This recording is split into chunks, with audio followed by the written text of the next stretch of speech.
Hello and welcome to this training course on Beyond the Basics of the OS X command line. The first two chapters are about getting comfortable with the terminal app and how certain actions map to corresponding actions in the Finder.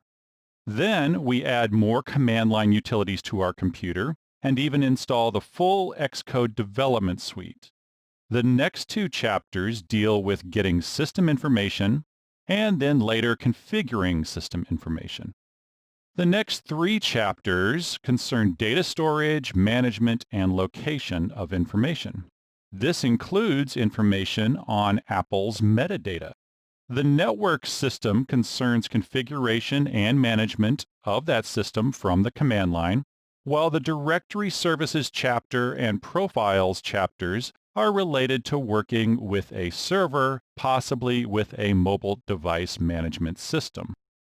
The chapter on keychains presents information about this very important part of Apple security, and the chapter on data transfer and remote management will allow you to remotely manage your computers without resorting to third-party applications. In the next chapter, there is much to be learned about software, whether installed via App Store or installer package. The chapter on processing media is fun and may give you some ideas to make your scripts more interesting.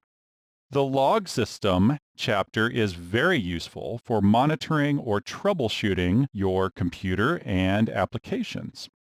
I hope that you find this course useful.